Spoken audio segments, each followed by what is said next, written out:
Welcome to Wargaming Recon. I am your host, Jonathan J. Reinhardt. Wargaming Recon is the only member of the TSR Podcast Network to discuss historical and New England gaming. That's right, we are the flagship tabletop wargaming show for the TSR Podcast Network. We're delighted to be here with you. If you are a new or a longtime listener, you're in for a treat. You're going to think, wait a sec. This episode we saw in the show notes or online or somewhere is titled Pokemon Go. It's episode 163, and that's important because we have show notes, right? That's a lot in the episodes. Don't expect you to remember it all. Go to the show notes, wargamingrecon.com/WR163. wargamingrecon.com/WR 163. Makes it nice and easy to remember, I think. But you're thinking to yourself, wait a sec, Pokemon Go? What does that have to do with Wargaming Recon or tabletop wargaming or historical miniatures? Darn it. I listen to this show for that kind of stuff and not this kiddie nonsense. We just need to take a break and think about it, right? Yes, Wargaming Recon is about all those other things, but it's also about things that I find cool and exciting and interesting, things that you can do here in New England or anywhere. So that's why I've covered things like computer games, and I've covered some role-playing games in the past, and board games and all that sort of stuff, things that might not be strictly wargaming by any stretch of the imagination. But I think that although I'm sure most of you who listen are of certain demographics, which are not the intended demographics for Pokemon Go or any other type of Pokemon, I think you're still going to enjoy the episode because at the very least, it should give you an appreciation for what you're seeing out in the world. If you don't know right now, Pokemon Go is the biggest, most exciting, fantastic new mobile kind of game going on, and it's spreading all over the globe.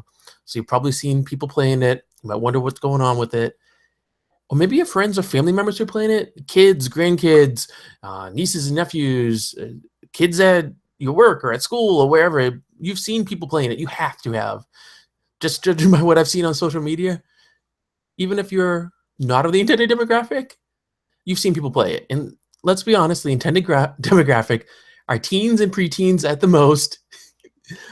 Boys predominantly, but girls, of course, as well. The people who are playing it are people like me who are in their 30s or in their 20s who grew up playing the old video games or remember it from the 90s or remember the animated TV show. We're the ones who are really playing it because I'll get into it. But the game's free. Some of the extra cool stuff in it, it costs some money. Most kids don't have money for that kind of thing. People my age probably do. So we're the ones who are doing it. Now, Pokemon Go, for those of you who are not aware of the game or what it's all about, it's really exciting for me as a tech kind of geek, and maybe for you as well, because it is a game set in the world of Pokemon, which is a Japanese series of video games and animated TV series and movies where people go out and become Pokemon trainers. They capture these wild pocket monsters, which is what the name means in Japanese. And they capture them and they collect them and then they make them battle one another in these tournaments and things to become the best Pokemon trainer that it can be. It's kind of based on that old Japanese hobby of collecting bugs and insects and things of that sort. So they took that and created Pokemon, and then they made the games and everything. But Pokemon Go, I think, is very interesting because it's not your typical Pokemon game where you're playing on your handheld device, you're playing on your Game Boy or whatever they have now, PSP and all that kind of stuff. I sound like an old bit. Whatever those kids have now, gosh darn it, get off my lawn. They're playing it, right? You're not playing it on your video game console system, whatever that happens to be. You're using your tablets, your mobile devices, your smartphones. And the reason why is you are not stationary in the game. It makes you go out into the real world and you play this game. And for many of us who grew up playing Pokemon, one of the things we always thought would be really cool was if this could be like real life, where you could just walk out your front door and be like, hey, there's a whatever type of Pokemon. Maybe I can capture, maybe I can be that Pokemon trainer. The game allows you to do that because it makes use of your GPS system on your phone or your smart device and an iPad or whatever kind of tablet you happen to have. It uses that, and it also uses a camera on your device so that when you play, if you come across a Pokemon, it'll buzz or make a noise or however you have it set up. And it'll be like, a wild Pidgey appears. Pidgey is a Pokemon that looks like a pigeon. It doesn't take rocket scientists to figure this out. And so you hold it up, and it uses your camera to superimpose the computer-generated image of the Pokemon, the Pidgey in this case, into what the camera sees of the real world, also known as AR or augmented reality. I think it's very cool because of that. We're going to see a lot more augmented reality kind of stuff. Some people say Google Glass, which I think is a stupid thing. Apologies to any one of you who have one, used one like it, or work for Google, that you wear it and it's like glasses, right? But it superimposes a computer kind of screen and interface with the real world. And so this kind of is the next step on it, the next wave. The people who made it, they're a spinoff of Google. They made a game before it, and they kind of building on that to create this Pokemon game, which they've released, and it's taken the world by storm. That's the game. That's how it goes about. When you play it, you want to level up, just like any other role-playing game you're doing. You want your character to advance and get better and do more, and he or she, they do that as a result of capturing Pokemon. Points for capturing Pokemon. The more Pokemon you capture, the more experience points you get, of course. You also get experience points for doing certain things, like checking into certain points of interest. Some of them are Pokemon gyms, where you can battle and you can train. Some of them are Pokestops, which are basically just a place that is more interesting than like your neighborhood house or whatever. It's going to be something like a school or a park, a playground. You might see that it's a church or a library, a town hall, some sort of open space like that where the public can congregate. Those will be Pokestops and or Poke gyms. Now, when you go to these Pokestops, you can get cool equipment and things. You get more devices that you use to capture the Pokemon. They're called Pokeballs, as you can guess. The branding for the game uses Poke, P-O-K-E for a lot of the naming. Kind of dumb. I get it. I like the game, as you can tell. I grew up with the originals. I understand if you might not, but bear with me. We got to get through this. And then you can also get cool things, eggs.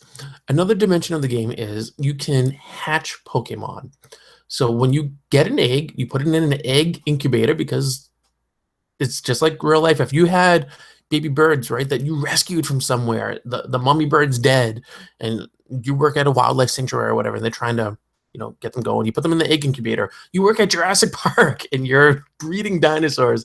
You put those eggs in an incubator, and out comes the baby velociraptor. Same thing with this. Instead of a velociraptor or a bird, a Pokemon comes out. The way you hatch the egg is you need to move, you need to walk. And there's different criteria for different types of eggs. Eventually, a Pokemon comes out. You can evolve Pokemon so that they start off at the most basic level, and as more stuff happens, they can then evolve into a different version of that Pokemon. They can level up, basically, is what it is. And they can do so to a finite position. The more evolved they are, the stronger they are, the better they are, the more powerful their statistics are, which comes important for when you're engaged in Pokemon battles. These take place at the Pokemon Gym.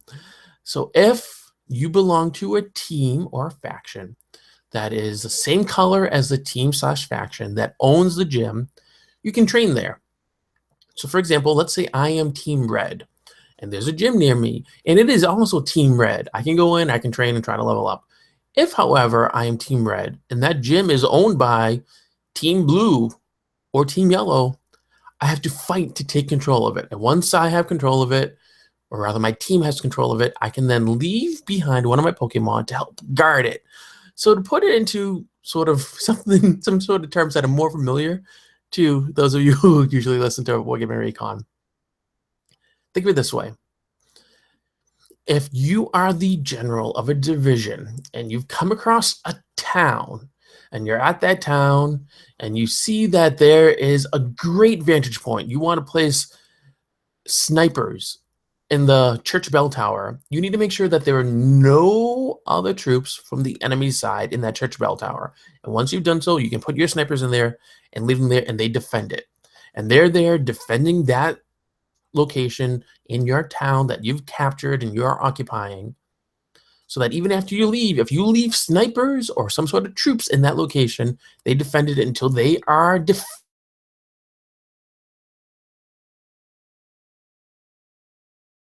by. It's pretty straightforward.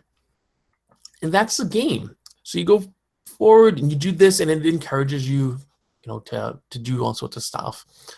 As I said, it's targeted for people in their 20s and 30s and younger, naturally younger, but people in their 20s or 30s, I think it's the most popular with. I've seen people playing it in their teens, and let me actually dive into that. I was going to separate it out into clear pros and cons, but it's a little more fluid this way. So some of the pros actually kind of tie into this. So I think the biggest pro is that it gets people outside. I don't know about you, but a lot of people I know, myself included, complain and complain and complain that kids these days just don't want to go outside. They want to stay in with their smart devices and their tablets and their computers and their video games, and they don't ever want to venture out into the real world. They don't want to experience the real world. That when I was a kid, I had to walk uphill in the snow 20 miles a day barefoot to get to whatever. I had to play with a stick.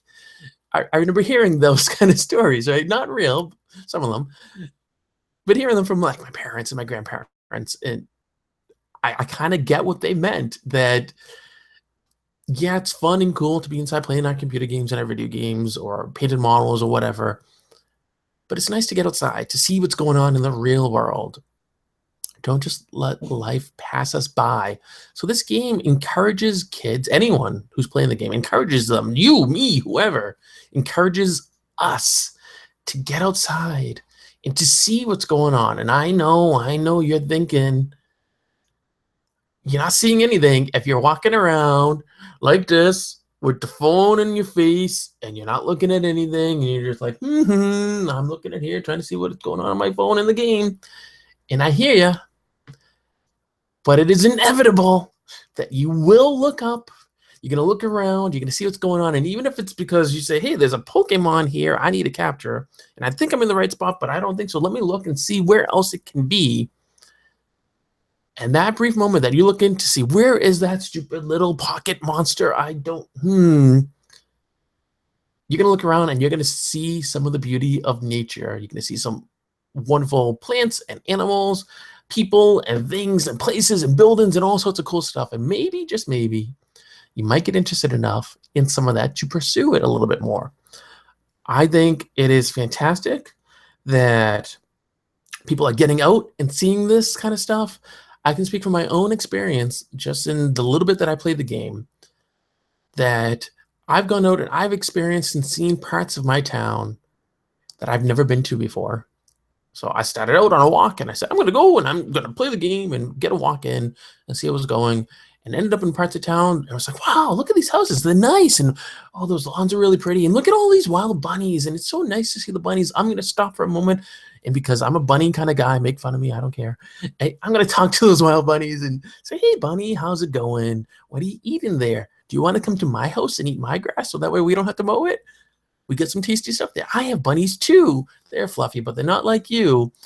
And on my way and get to see cool things and see people and places. And I love looking at houses and the architecture and the different styles of it and the plants and all that kind of stuff. I walk when I'm at work and I play the game. I'm going to get into this a little bit more as we talk further about this on this episode of the show.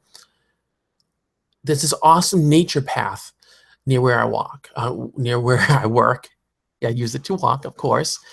And so I go on that nature path, and I can go and I see beautiful birds and squirrels, and there's a brook there, and you can see all sorts of stuff that's going on there. It's really nice to kind of get away, and you're in this place and you think it doesn't feel like I'm in a suburban town. It doesn't feel like there's all these buildings nearby. It just feels like I'm out and I'm enjoying nature, and you get to appreciate it. And it's really nice.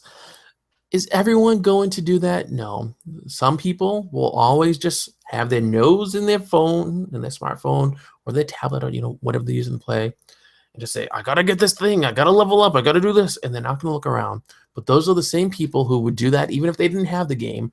They're the people who could be out walking, and although they're looking straight ahead and they might see you as you're walking towards them, they don't actually even know you're there. It doesn't register with them. So it doesn't matter whether they're playing the game or they have the phone in their hands. They're just oblivious anyway. I know people like that. They can have a sign in front of them that says, this sign says you get free stuff if you look down. And they're going to be staring right at that sign and say, I heard there was a sign here that said something about free stuff, but I don't know where the sign is, and it's right in front of their face. They still can't see it.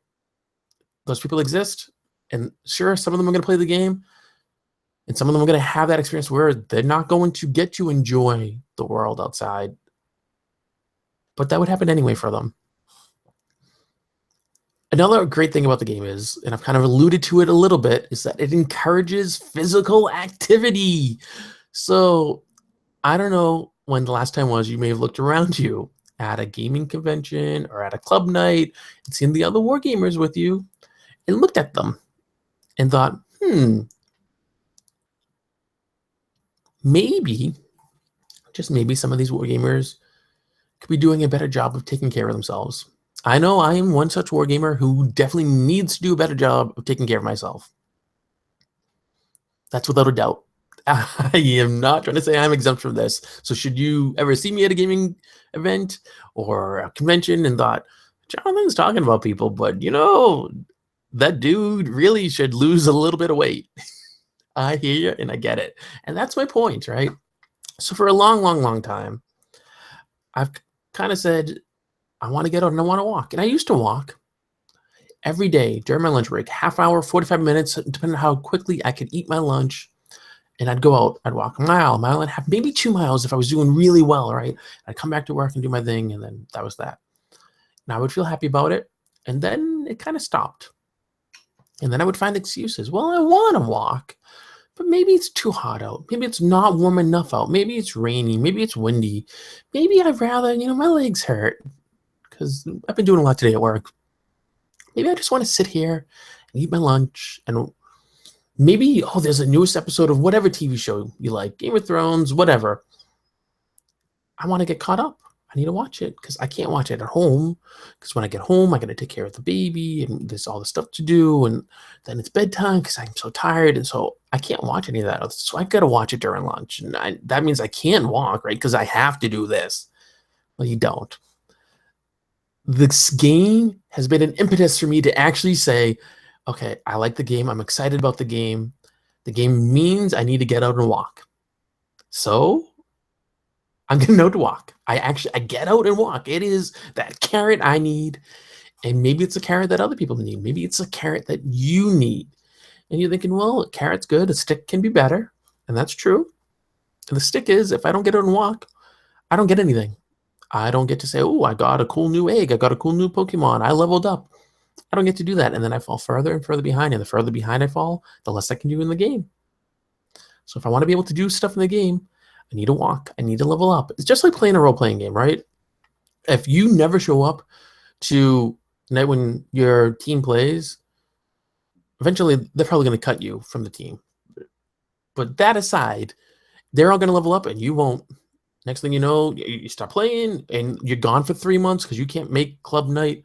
And everyone else in the party is level 20 and you're level 4 and you're thinking, oh my goodness, I can't do a darn thing. And the GM says, hey, buddy, you know what? I don't know what to do with you because all the adventures I'm creating are for level 20 and you're going to die if you just show up there. Can't do it. So you got to participate, right? So that means you got to get out and get a walk. I have to get out and walk. One of the cool things about the game is that you can cheat a little, and I'm not encouraging that. Depending on the area, it's also illegal to be playing the game while driving. But some of the stuff you can't. And this is a cool thing. So let's say you have one of those eggs I mentioned beforehand. The egg has a Pokemon in it. You don't know what kind, but you know you want it because that's the point of the game, kind of. The only way to make it hatch is by walking or jogging or running. The point is you got to get out. You have to move your body. Your lower extremities have to move in order for you to be able to hatch that egg and get whatever that Pokemon is. There are predefined lengths that you have to go to. Some eggs are 2 kilometers. I'm not quite sure why the game's in kilometers as opposed to feet, except maybe in Japan. I think they probably use metric and not standard because America is weird. And I have some that are 5 kilometers. So you walk, you run, you jog, whatever, and eventually you get there. One of my first nights out walking here at home, I'm making my way back home. I have to do my walking.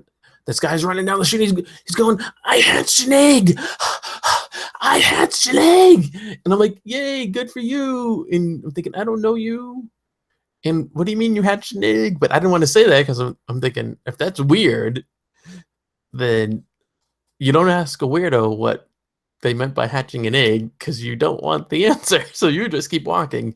And it wasn't until after the fact that I learned that it was for the game and what that actually meant. But at the time I was like, that's weird. What the heck? Just keep going. Keep going. Put your head down. Go faster. It's for the game. And he was running and jogging because he wanted to, get through it quicker. He didn't want to spend an hour walking 2 kilometers or however far he had to walk. He wanted to get it done fast. So that's why he was doing that. Now, another cool thing, which I just kind of mentioned with the game, and I'm calling it a pro. Some people would call it a con, depending on the type of person you are, is you get to interact with other people. And that's not just, interacting with the game or interacting with someone online. You get to interact with them in person. So I gave this example of the guy running. He was probably in his 20s. He's running, I hatched an egg, that guy. And we said hi and we interacted. Are we going to be best buddies? Am I ever going to see him again? No, and probably not. However, I got to interact with them. So if I'm someone who doesn't interact with people, let's say I'm an introvert. I am an introvert. Let's say I'm a real introvert. I'm really shy. That could be a big interaction, right? That could boost my social meter for those of you who play The Sims. It fills it up and you're like, yes, I got my social activity in for the day. I'm happy. But you also get to interact with people when you do something such as stopping at a Pokestop or a Pokemon gym. People are going to be there playing. You'll interact with them. The game can be that icebreaker that you need, or maybe that they need, right?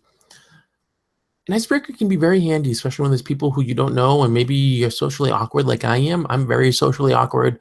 Never picked up on that when you've met me or seen me. Surprise! I'm socially awkward. And if you did, well, yay.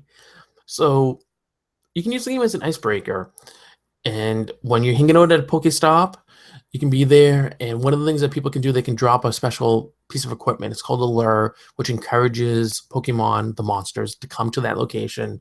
Anyone can access that lure. So if you're there and the other people are there, the lure helps all of you. And while you're there, you can say, oh, so what did you catch today? And they can talk. And maybe, just maybe, it can become a gateway into other types of gaming. So Pokemon Go, you meet people at that Pokestop or the gym, you talk about the game. Next thing you know, you're talking some more about the game. And then you find out maybe you have other stuff in common. Maybe you like role-playing games. And from there, maybe you like board games. Or maybe you like playing war games of some sort. You're really into Hail Caesar, but you didn't know because you just thought, oh, that person over there is playing Pokemon. I'm playing too, but they're not going to be into this like I am because they're playing Pokemon. They're different. Why would they? But you never know. It could be that icebreaker. And maybe it's not going to work out. It's not always going to. I understand that. I get that. But maybe it is. And even if it only works out 1 time out of 10, 1 time out of 50 times that you're playing, that could be one new friend you made, one new person you get to game with who you didn't get to game with before. Maybe they turn you on to a new game store that you weren't aware about, or a new game night somewhere, or a club, or an event that would be cool. It only takes one. Word of mouth is the best type and best kind of endorsement, I think. It just takes that one. So it can be really cool. Now, this is not the second coming, right? The game's fun. It's cool. It's had some controversy. But as with anything, there are cons to it. So the first con that I want to share is that there are some privacy concerns. The game relies on GPS data in order for you to play. It ties into Google Maps. As anyone knows who's used GPS data for anything on their phone, whether it's to find out how to get to somewhere or whatever, that sucks up a lot of battery. It sucks up a lot of your data. So when you're out and about, you're probably not using Wi-Fi. You're probably using your cellular data, whether it's on your tablet or your phone. And depending on how much you're allowed to use every month, it'll just suck it up and it'll be gone in a flash. So make sure you keep an eye on your data usage. It also sucks up your battery life. In order to play, you need to keep the app open on your phone. And as it's open, it's constantly checking GPS data to see where you've moved, where you're at. That uses up a lot of battery life. So you need to make sure you have it charged up before you go doing any kind of crazy stuff. It's still going to eat it all. There are things you can do. There's a battery saver mode on it. You can also dim the brightness on your phone and other sorts of things. Worst case scenario, you get a portable battery, which I don't have one here to exhibit, but I bought one on Amazon, not for the game, but for other reasons here at home. It works great, and you can have that put in your pocket and make sure the battery's charged up. And it's a big enough battery that it can charge your phone at least once, maybe twice. And then you charge your phone on the go as you play. So keep that in mind. It's a resource hog, battery and data transfer. Also, if you're wary of anything that's tracking you like that, and it is tracking you, because, it needs to know where you are in order for you to play the game. If you're wary about that, you probably don't want to play the game because there's no way around it. It has to track you if you're going to play the game. It's how it is. It's impossible for it to avoid that because it can't just guess where you're at. It needs to know that you're near this building or that location, because proximity to the things you're trying to capture, the Pokemon you're trying to capture, and the locations you're going to, it's very important. If you're not close enough, you can't interact with stuff. So it needs to know that. Also, it has two different ways that you can create an account and then log in. One of them is called the Pokemon Trainer Club. I think it's tied to a website that existed, and when the game first came out, they weren't allowing people to create accounts there. So if you didn't already have an account, you couldn't create one that way and sign in. I am unsure if that has since been changed. I could not find any information one way or the other about that. But that's one of the ways. And the second way is a tricky thing. You can sign in with your Google account. I'm normally wary of those kind of things. However, it's the only option, so I did it. The reason why I'm normally wary is because of some of the problems that are out there right now with the game for people who sign in with a Google account. When you sign in with a Google account, you're giving the game open access to, yes, your Google account, which includes your email if you have a Gmail account, includes any files on your Google Drive. It can send emails it can read your emails, it can delete your emails, it can move your emails, it can delete your files, move your files, create new files, it can do all of that. It does not need to do any of that. The developers of the game have admitted that's an error, and they are working to fix it. So it is in the process of being fixed, but again, if you are concerned to worry about it, wait. You don't have any of those concerns if you log in with that Pokemon Trainer Club account. So if you have one, log in with it. If you don't, either suck it up and do it as Google because they're fixing those issues, or wait in the hopes that you can then create and log in with a said Pokemon Trainer Club account. Now, there's an official website for it. I'll have a link in the show notes, but it's there.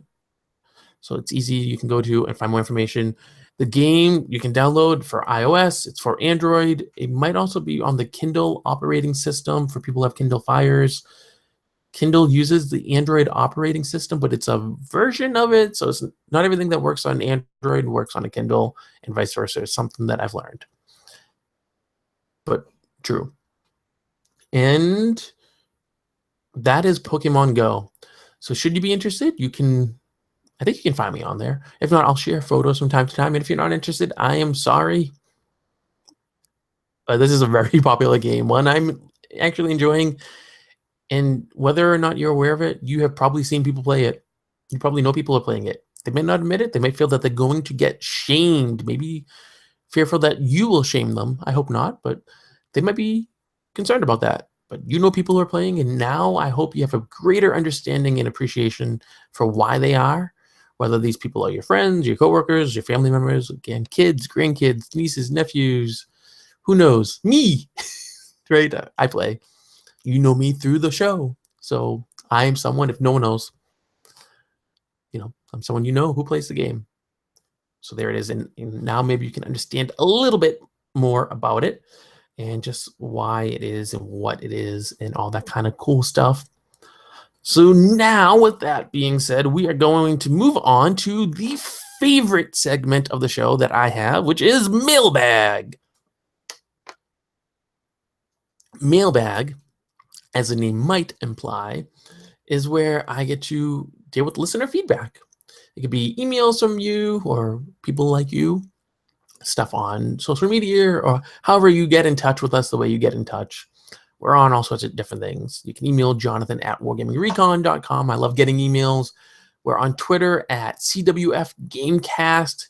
On Facebook, I got a link in the show notes, I believe, to that. It's wargamingrecon.com/Facebook. We'll bring you to our Facebook page. You can send us messages on Facebook Messenger, and I think we're on Pinterest, maybe. I don't really use that, but I think we're there. Anyway, you can get in touch with me, is the point. And I'd like you to, because I love getting listener feedback. Good, bad, whatever. I would hope, though, that any listener feedback is constructive in nature. So I don't mind if you don't like the show, or you don't like what I talked about, or you don't agree with me. But be nice, right? So if you thought an episode I did was just garbage, make it constructive. Criticism is great, right? But constructive criticism is even better, because it helps to make the show better so that it's better for you. And that's what I want to do. I want to provide a good and enjoyable listening experience for all of you. So from our Facebook page, got some listener feedback from a couple individuals. And the first one is listener Galen, who said of episode 162, which is the Wargaming Against Depression with Joshua Shoebridge. He says, quote, "I do the same thing," unquote. And I believe Galen means that he also uses wargaming to battle against depression. He plays Hail Caesar, if I remember correctly. And that is one way that he kind of can deal with things that are bugging him. And then listener David also commented about episode 162. And he said, quote, "I think a lot of us do a similar thing with our war games," unquote. And I would agree with you. I think even if we don't all have depression, we all have times that we get annoyed, we're bummed, whatever, we're having a bad day.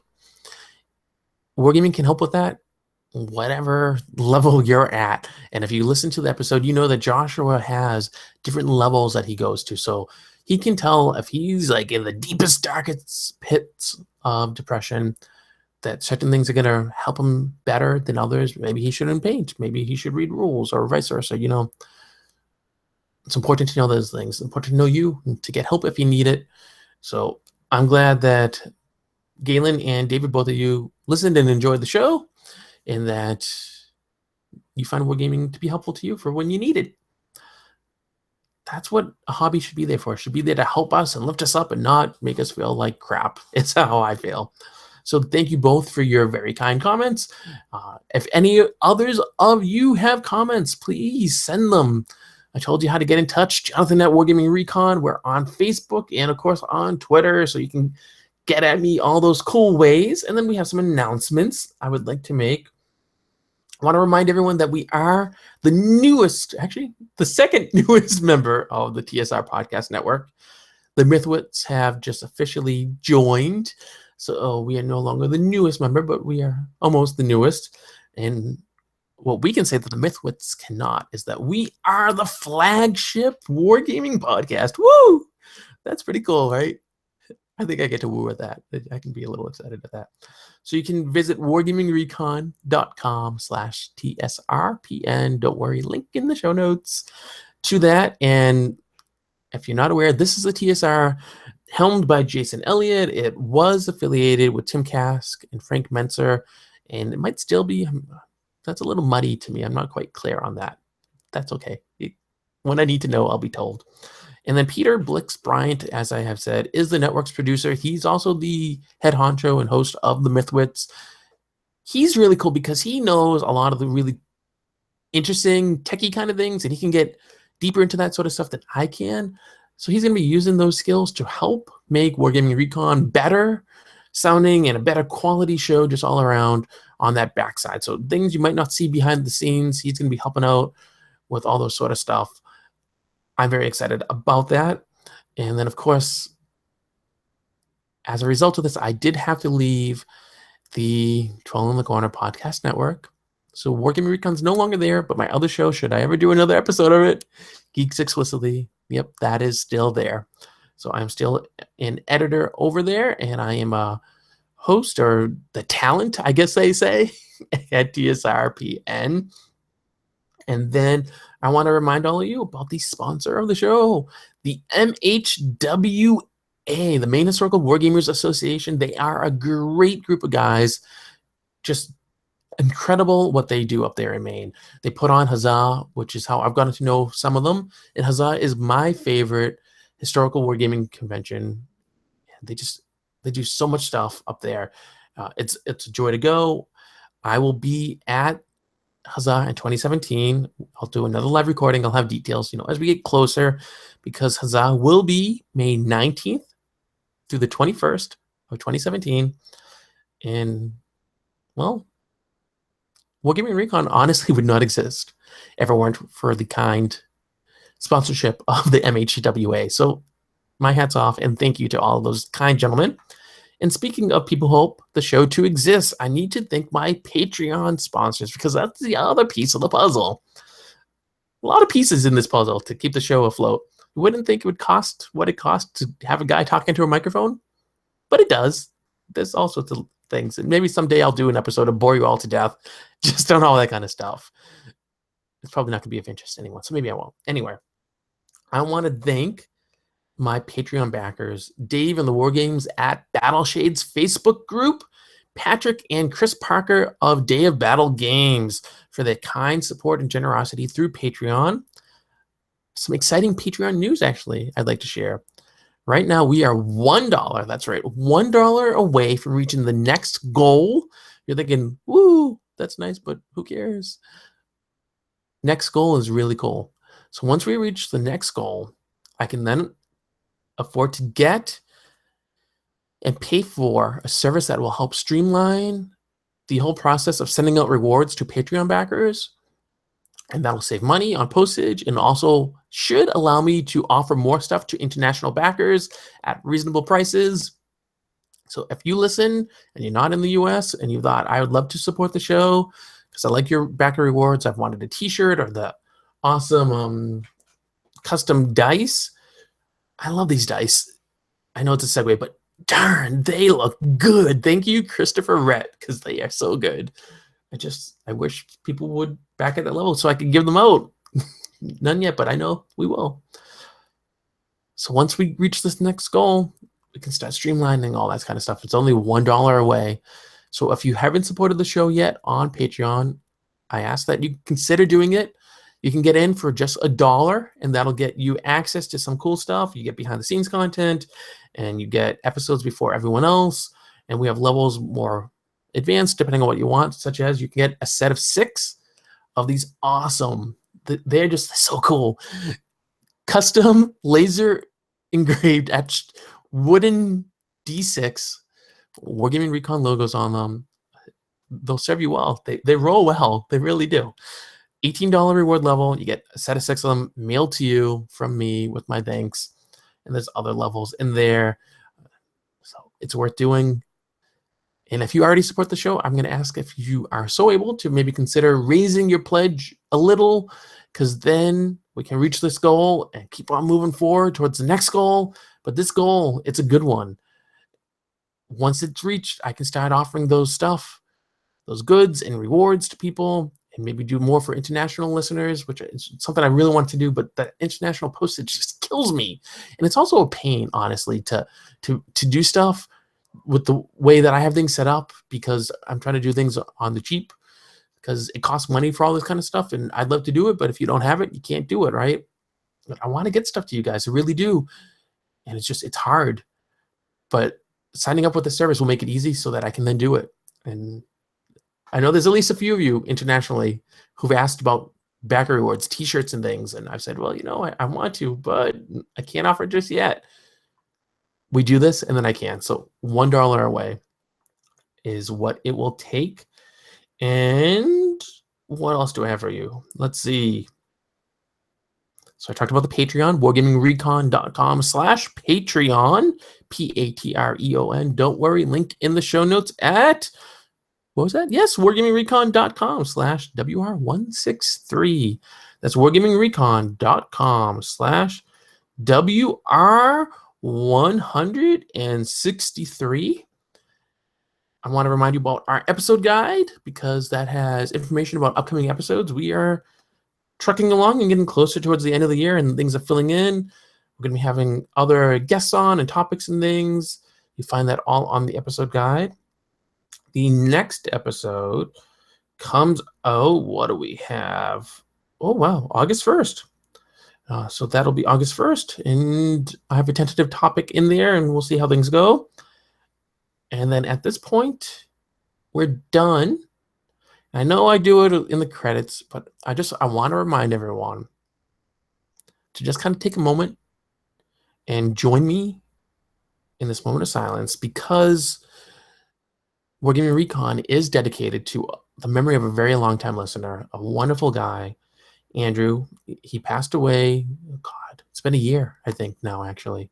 But he helped to give the show its name and provided a lot of fellowship and feedback, and just wonderful to get to know him. He was from the UK, and so the show is dedicated to his memory.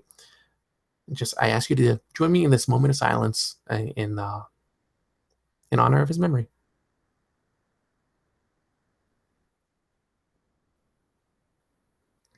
Well, on that happy note, thank you so much for joining me for this episode of Wargaming Recon. I hope you've enjoyed it. I know it's probably not what most of you were expecting, but really, stick with me. I try not to steer you wrong ever. So I hope you will stick with me for that. And then we'll have that other episode coming up next time. I think you'll like it. I think I'm going to be talking about the do's and don'ts of commissioning someone to paint your minis. I think. We'll see. I may have it switched up with the guest. It's still in the works. So anyway, you guys know the deal. No matter how busy you are, how much time you're out walking, playing Pokemon Go, or getting sick and tired about hearing people talk about it, you know that you have to, you gotta, you need to keep on gaming.